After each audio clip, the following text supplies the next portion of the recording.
이번 주 요절이 데살로니가전서 4장 1절이죠. 조금 긴 내용인데요. 그래도 한번 같이 한번 또 암송하고 또 한번 읽고 내용 잠깐 나누도록 하겠습니다. 그러므로 형제들아, 시작.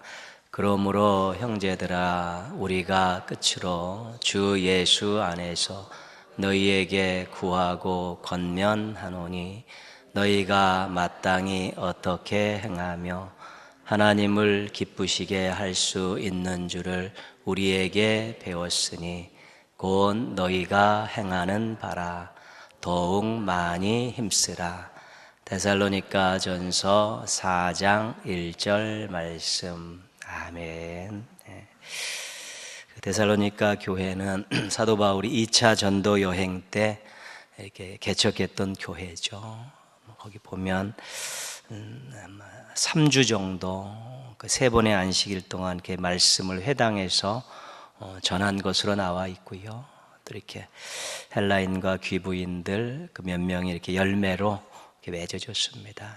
유대인들이 시기하고 해방해서 이제 밤에 베레아로 이제 도망을 가죠. 그래서 이제 저 아래 고린도에 가서 이제는 그 데살로니가 교회의 소식을 듣고 이제 쓴 편지가 데살로니가 전서 후서죠. 그래서 그 짧은 기간 동안에 복음이 전해졌고 또 핍박도 있었는데 이 교회가 잘 성장을 하고 있다는 것이죠. 그래서 그들에게 칭찬하고 격려하고 또 감사하는 그런 내용들이 들어가 있고 또 신앙과 관련되어서 권면들이 또 많이 들어가 있습니다.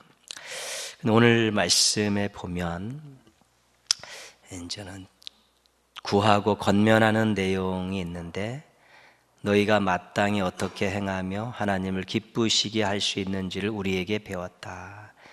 이제 복음을 받은 자, 구원을 받은 자가 어떻게 행하며 또 어떻게 하나님을 기쁘시게 할 수 있는지를 이미 다 배웠다는 것입니다.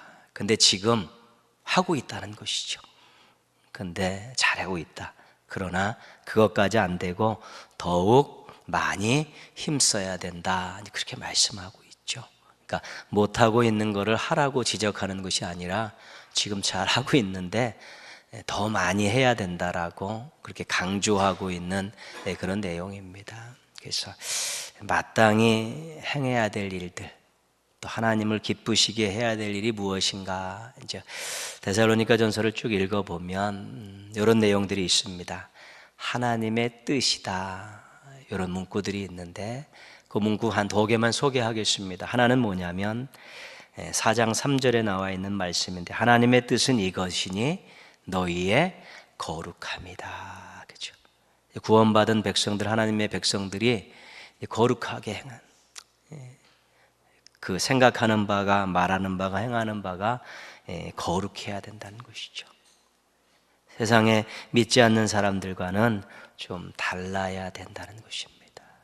그럴 때 그것이 하나님께 기쁨이 되는 것입니다.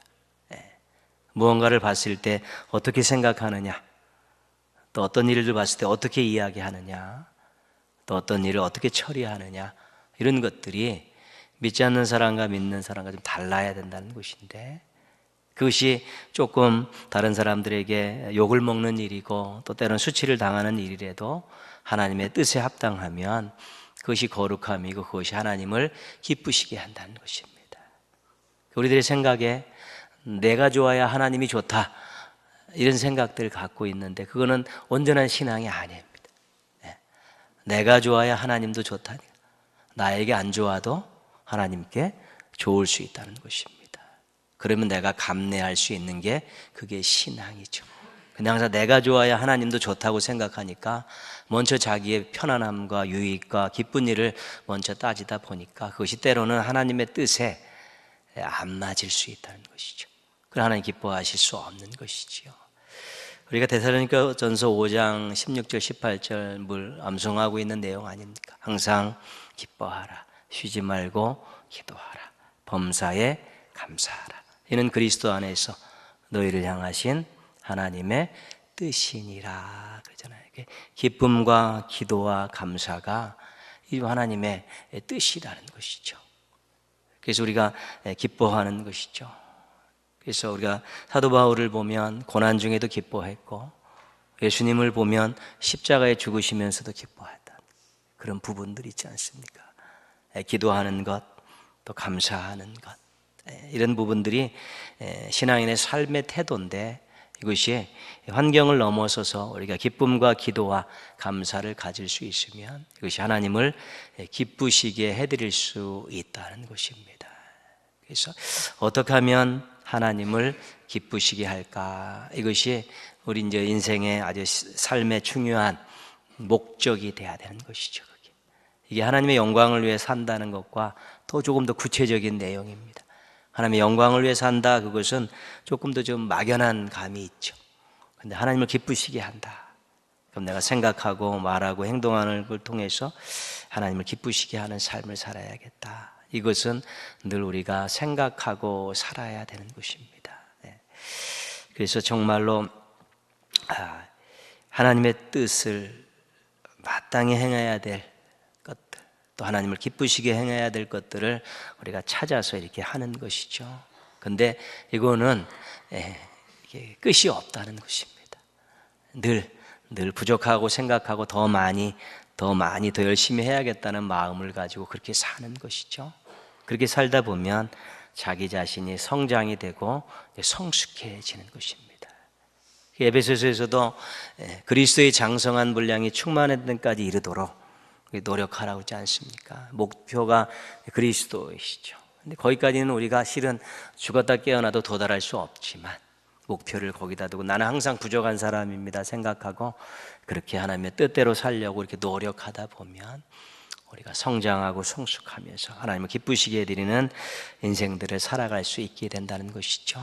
그래서 마땅히 해야 될 일은 꼭 해야 되고요, 하나님이 기뻐하시는 일은 더더욱 해야 되는 것입니다. 그래서 꼭 신앙인으로서 마땅히 해야 될 일은 또 하시고, 하나님을 기쁘시게 해야 될 일들이 때로는 자신에게 조금 불편하고 또 손해가 되더라도 또 그렇게 사셔서 우리 하나님 앞에 정말 멋지고 아름다운 인생을 선물해 드리는 우리 신앙인들 되시기를 주님의 이름으로 축복합니다. 아브라함이 하란에서 하나님의 부르심을 받았습니다. 75세에 하란을 떠나죠. 하란을 떠나면서 아브라함의 또 사라의 머릿속에 끊임없이 남겨져 있고 생각하게 하고 또 기도하게 했던 내용은 자녀입니다. 자녀. 그러니까 하란을 떠날 때 하나님께서 주신 그 약속 가운데 큰 민족을 이루고, 이런 약속이 있죠.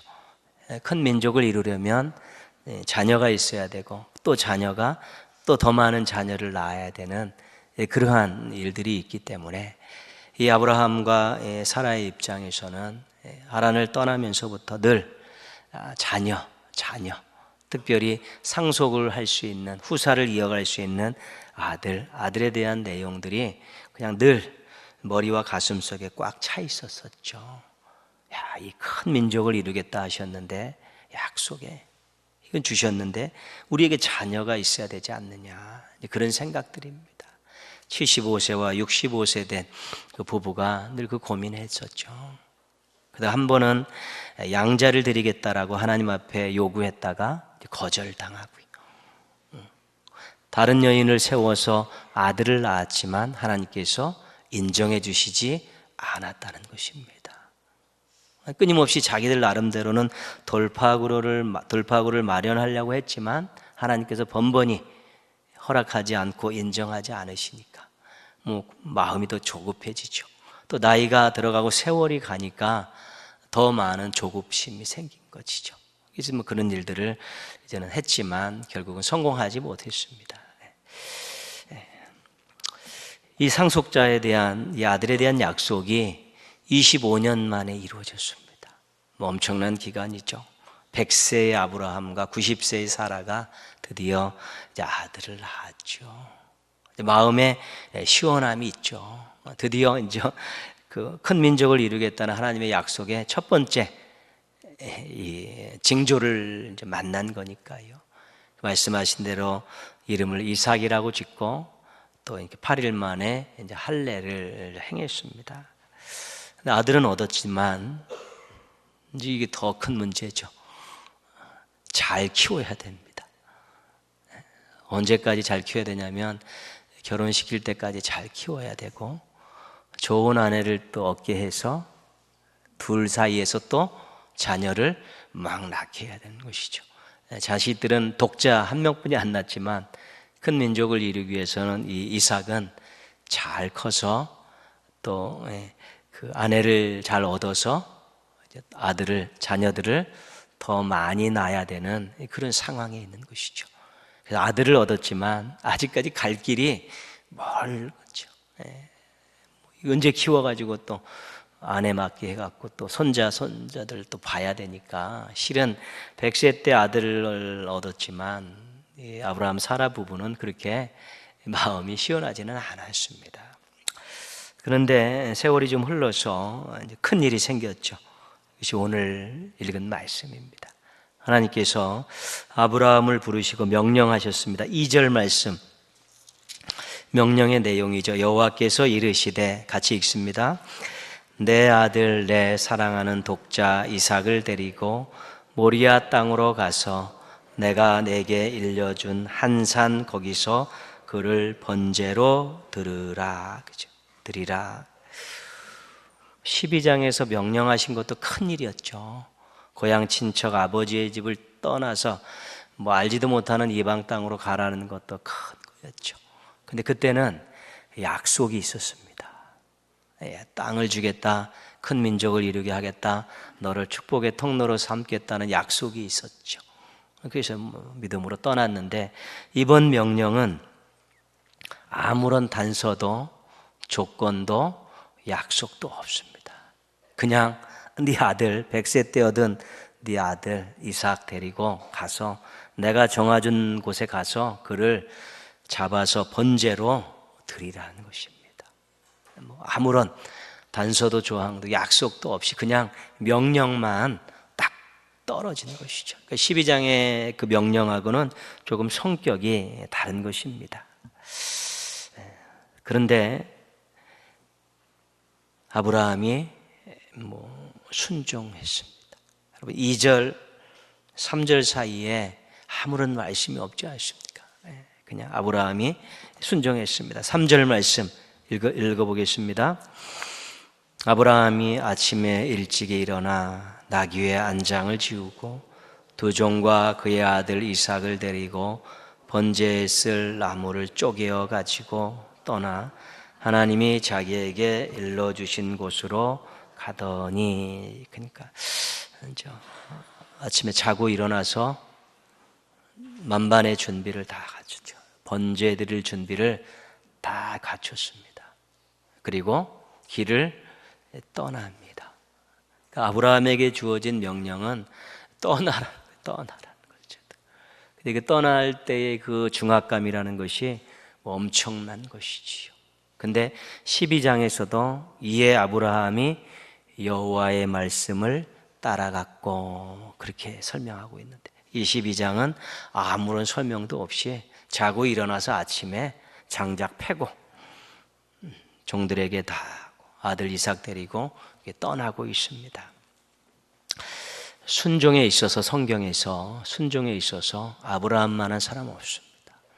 탁월합니다. 명령의 내용에 상관없이 그는 늘 즉시 그렇죠. 명령이 딱 떨어지면 가는 것입니다. 가라 그러면 가는 것이죠. 그러니까 12장 처음 하나님께 부르심을 받았을 때도 25년도 지나갔고 이삭이 좀 컸으니까요. 한 30년이 지난 이후에도 하나님이 명령하시면 아브라함은 즉시 순종하는 것이죠. 하나님 앞에서 아브라함은 아주 철저했습니다. 하나님은 주인이시고 저는 종입니다. 이 부분에 있어서만큼 아브라함만한 사람이 흔치 않습니다. 주인이 명령하셨기에 토를 달지 않고 순종하는 것이지요. 그래서 아브라함의 신앙의 아주 중요한 부분은 하나님은 주인이시고 저는 종입니다. 그래서 주인께서 명령하시면 즉각 즉시 따릅니다. 아브라함의 우리가 12장과 22장을 통해서 보는 거죠. 물론 그가 이제 하나님 앞을 떠나서 막 생활하면서는 여러 가지 좀 부족한 면들을 많이 보입니다.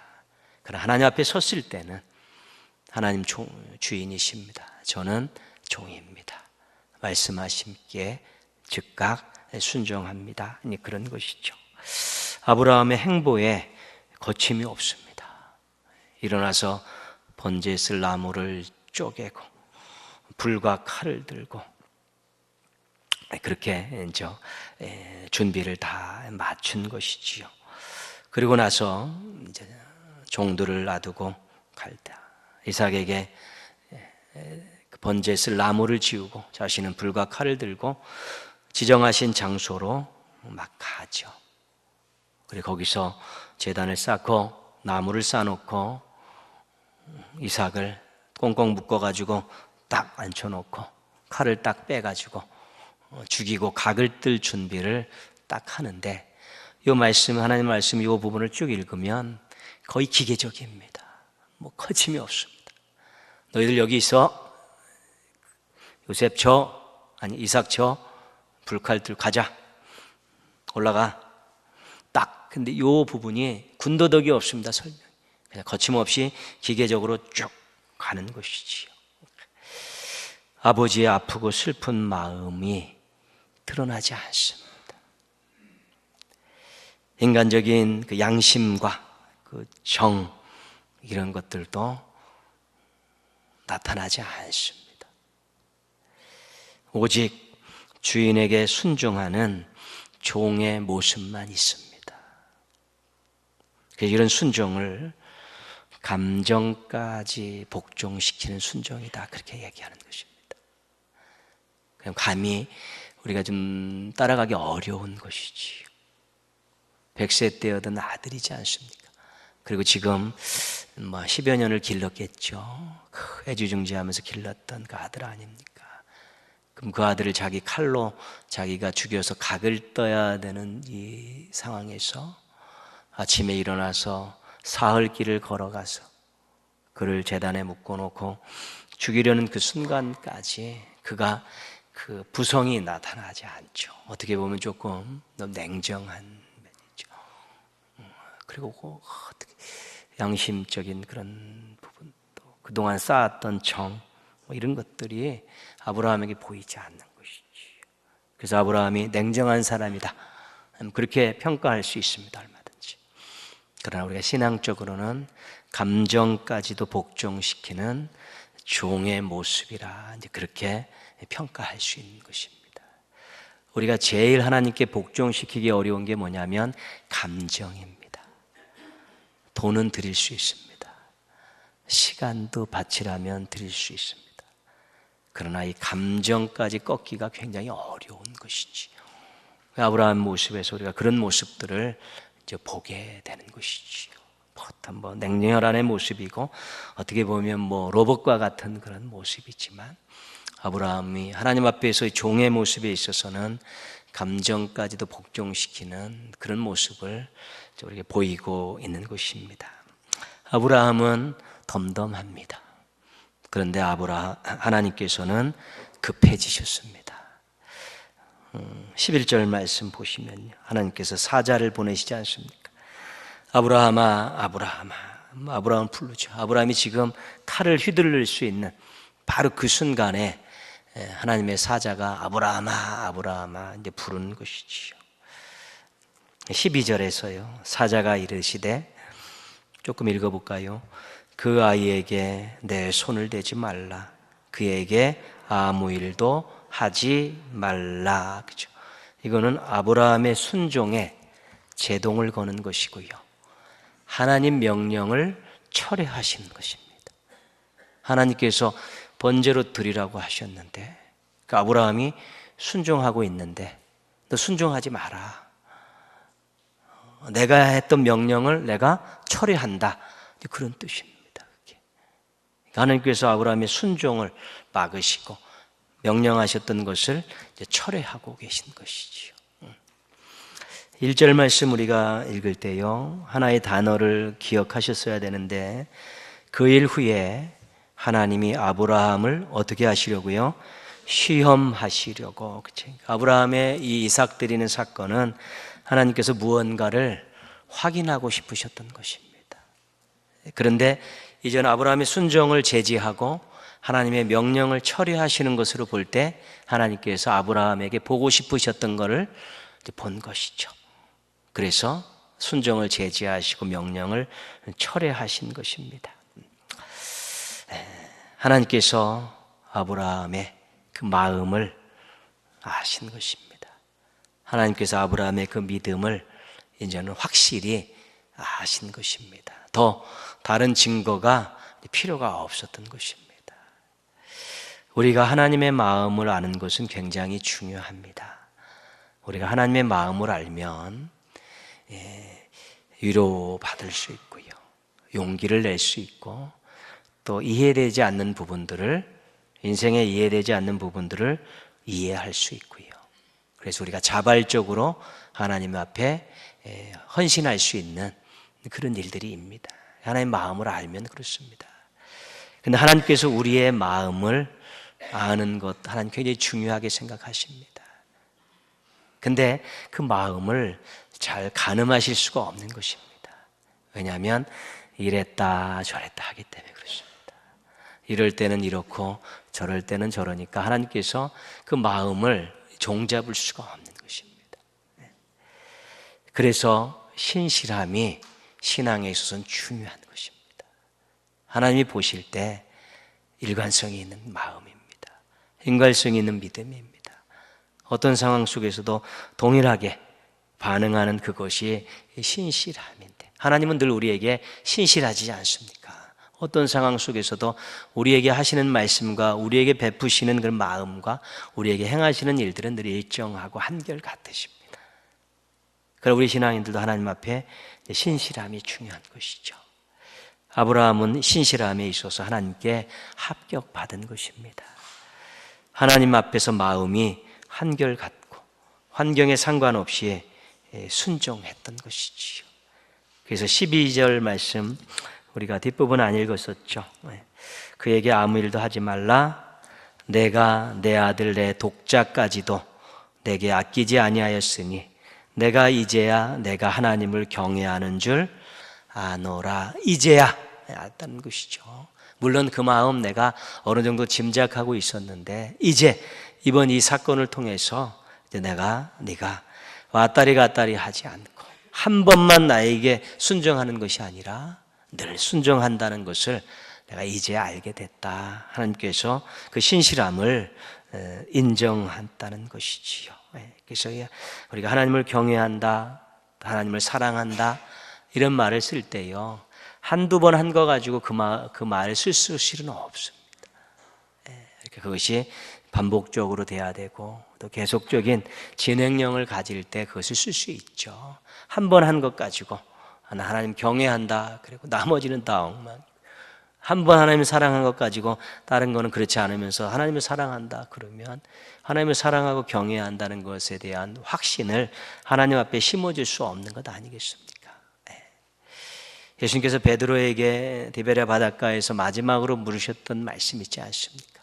네가 나를 사랑하느냐 그랬죠.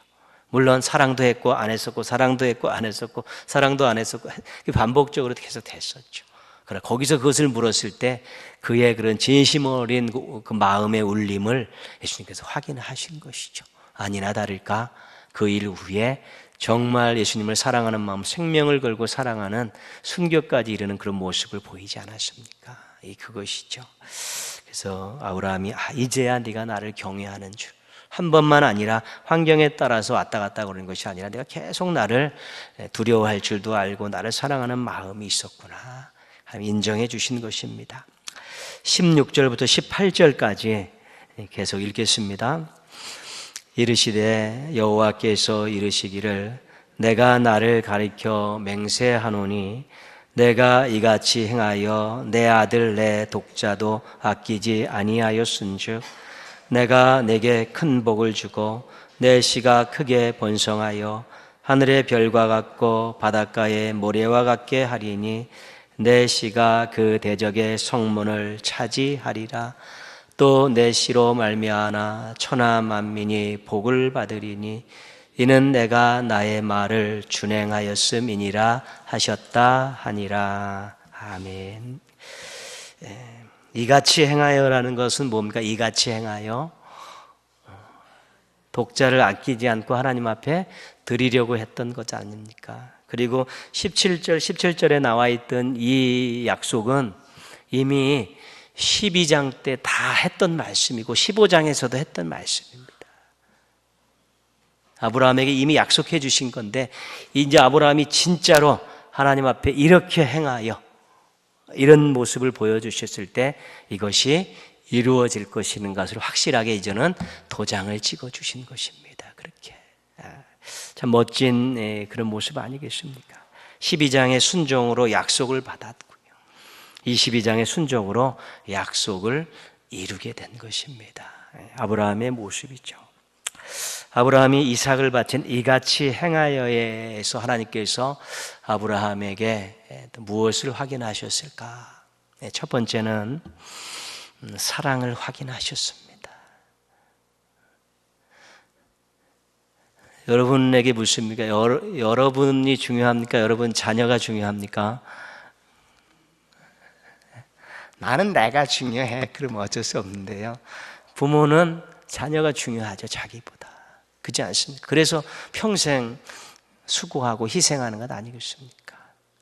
근데 아브라함이 아들 이삭을 하나님 앞에 드릴 수 있었다는 것은 자기가 가장 사랑하는 것보다 하나님을 더 사랑했다는 것이죠. 하나님 그 사랑을 확인하신 것이죠.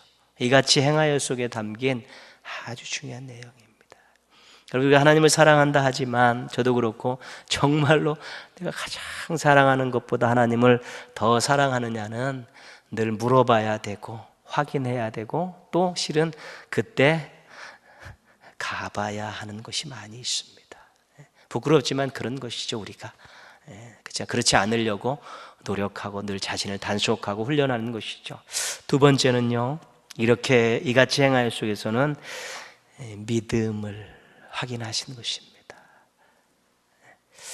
여러분 그 엘리야가 그 시돈 땅에 갔을 때 그 사렙다 가부에게 간 기억이 있지 않습니까? 그때 그 기름 가루 한 움큼 기름 마지막으로 부쳐 먹고 이제 부쳐서 아들하고 먹고 죽을 준비했지 않습니까? 그때 엘리야가 그건 놔줘 그랬잖아요. 그건 놔줘 그랬잖아요. 그 마지막 그거지 않습니까? 근데 그 사렙다 그 여인이 해서 주었지 않습니까? 그리고 나서 어떤 일이 있었습니까? 가뭄이 끝날 때까지 기름과 가루가 끊이지 않았다는 것이죠. 이게 뭐냐? 아브라함에게 하나님께서 또 100세 때 하던 그 아들 놔줘 그랬단 말이죠. 이 아들은 종자입니다. 그리고 종자가 씨가 없으면 그 다음은 기대할 게 없는 거잖아요. 그러니까 하나님께 종자를, 그러니까 그 저기도 엘리야도 종자를 요구한 것이고요, 하나님도 아브라함에게 종자를 요구해요. 이 종자가 없으면 그 다음은 아무것도 없는 것이지요. 근데 아브라함이 종자를 하나님 앞에 드렸다는 것이지요. 믿음으로 드렸다는 것이죠. 근데 창세기를 아무리 뒤져봐도 아브라함이 믿음으로 드렸다는 건 없습니다. 근데 이것을 히브리서 11장에 가면 나와 있죠. 히브리서 11장 가겠습니다. 이건 꼭 보고 가셔야 될 중요한 내용입니다. 히브리서 11장 19절. 히브리서 11장 19절입니다.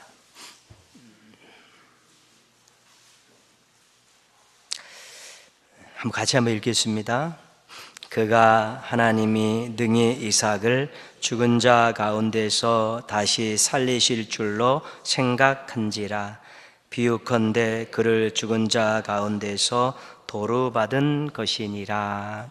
그러니까 히브리서를 쓴 분은 아브라함의 이 사건을 보면서 아브라함이 하나님께서 약속하신 이 아들인데, 종자인데, 이 아들을 드려도, 내가 각을 떠서 드려도 하나님께서 다시 살려주실 것이다. 하나님은 그런 능력을 갖고 계신 분이다.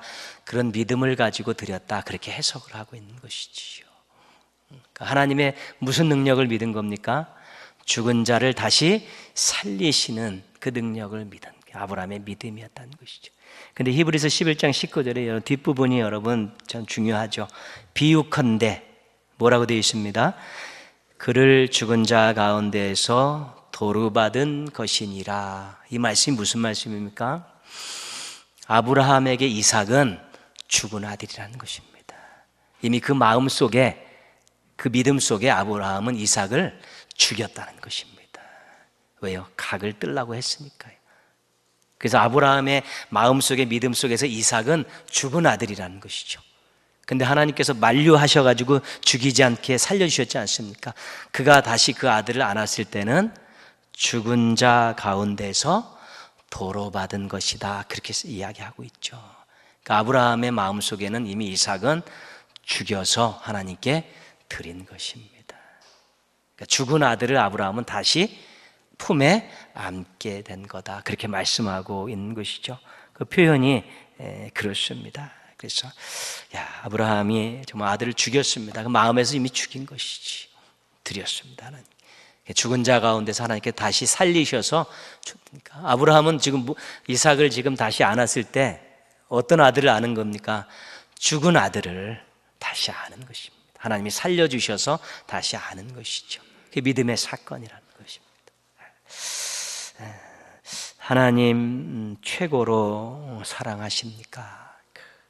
하나님을 정말 철저히 믿습니까? 이것이 우리가 가지고 살아가야 될, 신앙생활하면서 가지고 살아가야 될 아주 중요한 질문들이면서 사랑을 이야기할 때마다 내가 하나님을 최고로 사랑하느냐, 하나님을 믿을 때 정말 죽은 자를 살리셔서 나에게 안겨주실 정도의 능력을 가지고 계신 분으로 그렇게 믿고 있느냐. 우리 사랑과 믿음에 대한 이런 부분들을 우리 아브라함을 생각하시면서 또 잘 이렇게 기준으로 정해놓고 또 기도 제목으로 정해놓고 또 이렇게 열심히 또 신앙생활 하셔서 우리 하나님의 사랑의 온도가 계속 올라가고 또 하나님을 믿음에 대한 강도가 더욱더 굳건해지는 그런 성장과 성숙을 경험하게 된다면 우리도 어느 순간에 하나님께 정말 최고로 사랑의 모습을 보여드리고 최고의 믿음을 가지고 있는 것을 보여드릴 날이 또 반드시 또 오게 될 것입니다. 아브라함이나 우리나 다, 엘리야나 우리나 다 뭐가 같은 사람입니까? 성정이 같은 사람이기 때문에 그렇습니다. 그래서 우리가 아브라함을 이제는 최고의 사건을 보면서 하나님에 대한 사랑, 하나님에 대한 믿음 우리가 점검하는 좋은 기회로 삼고 여러분 하나님 사랑 더 커져 가시고요. 하나님에 대한 믿음 더 강해져 가셔서 하나님을 기쁘시게 해드리는 멋진 인생 살아가시기를 주님의 이름으로 축복합니다. 아멘.